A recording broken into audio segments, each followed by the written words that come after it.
isin qofa miti wallaggaa morma kutanii gatan jaran wallooti mormarraa kutanii gatan ilma oromoodhaa mormi bakka biraatti badeetu mudhii gad bakka biraatti badeetu oromoon waloo waallachuullee dadhabe kunoo asiiti gandaani kee darbee dhufe kana abbaaf ilma wal biratti ajjeetanii ilma walin maranii boollatti gatan maal jirraa jarana jirraa jirru jaran keenyamee rabbumti qofti nuufaa dubbatu malee hin jirru an homaallee isiniin jechuu hin danda'u biyya fagoo yoon isinirraa jiraadillee jiran jaalladhaa bakka haala lafa kiyyatu fagoodhaa dhiigni kiyya dhiiga keessan waamoo isinii gochuu hin danda'u daakuu tokko isinii fiduuf eessaan isinii fidu karaa kamin isinii fida karaa isinitti qaban eessaan isinii fidu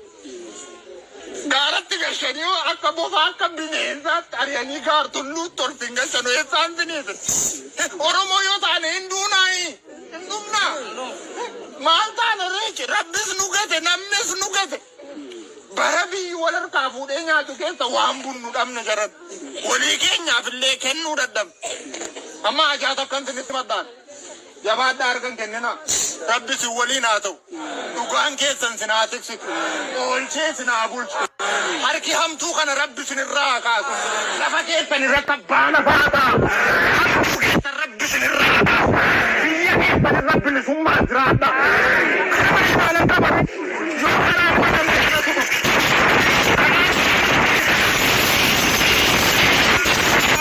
الدنيا أورومونا الدنيا رجل سمر جلاد من دورو بقنا تبقى بواصل تبقى راجع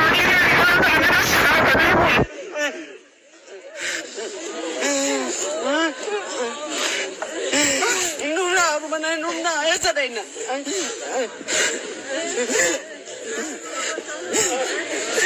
dia bagai nyarati galtutan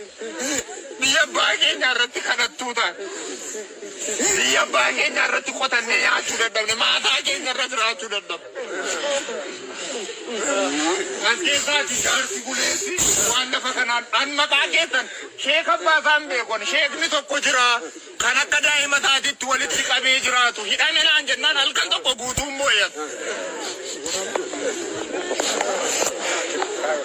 ani halkan takka guutum boy sheikh chambe kon garoro mumma sadu wada nan kan nagaw jarana tokkitti sinana jet ugaan keessan oshee sinabush rabbi sinittamantan tokkichi sunime eegee sinagal nuti kawanni keessa jirru